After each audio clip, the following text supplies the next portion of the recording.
Returning now to those safety concerns that have been raised by Jetstar cabin crew who are complaining of being asked to work shifts of up to 20 hours long. The independent Senator Nick Xenophon has raised concerns about air safety before, and he joins us on the phone now. Senator Xenophon, good morning. Jetstar is saying there are no fatigue concerns amongst its cabin crew. Do you believe it? No, I don't, for a number of reasons.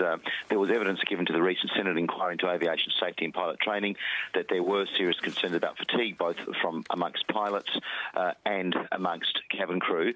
And in fact, there was a leaked email from a pilot that was responsible for managing the Perth base, who sent an email to his fellow pilots with the words, "Toughen up, princesses, you're not fatigued, you just don't want to work." Now, that I'm concerned that may be systemic of a culture within Jetstar where people are concerned about expressing their concerns about fatigue.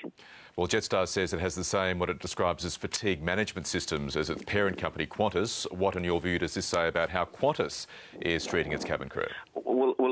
No, Qantas cabin crew are treated quite differently, and let's put this in perspective. Jetstar cabin crew in Australia, based in Australia, have a different rostering system and different fatigue management from Qantas in terms of the hours they do. But Jetstar is saying point blank in the statement that they have the same.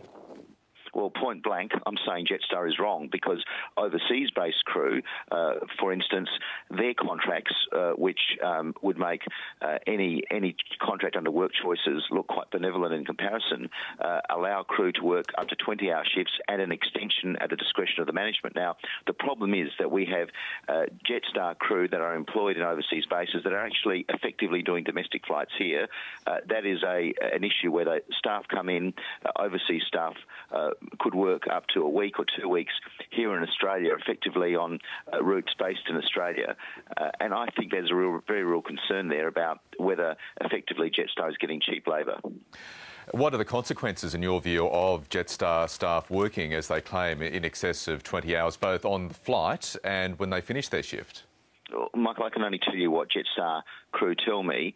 Firstly, that they worry that in the event of an emergency, they will simply be too exhausted to adequately respond, because after all, cabin crew's primary role, number one role, is about the safety of their passengers. And CASA, the regulator, the aviation safety regulator, is looking at this as I understand it, but it really needs to fast-track this, and a recommendation of the Senate committee is that there be regulations in place to deal with fatigue for cabin crew, because at the moment there are regulations for pilots but not cabin crew, and that's an anomaly.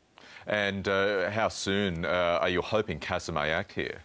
Well, that's up to CASA. I know CASA have had their hands full recently on a few issues, but I think it's very important that this be given priority. And if CASA needs extra resources to implement this as a matter of urgency, then I think the federal government should provide those resources. And Qantas, you said you don't have any serious concerns about cabin crew. Of course, the pilots at Qantas have raised concerns about how they're treated.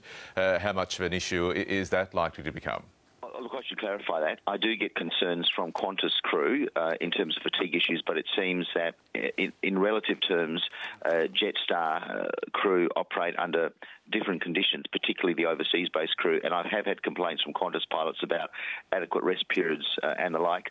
I think the issue here is that we need the safety regulator to ensure there are regulations in place across the board and that those regulations are enforced. Nick Xenophon on the phone from Adelaide, thank you very much for your time this morning. Pleasure.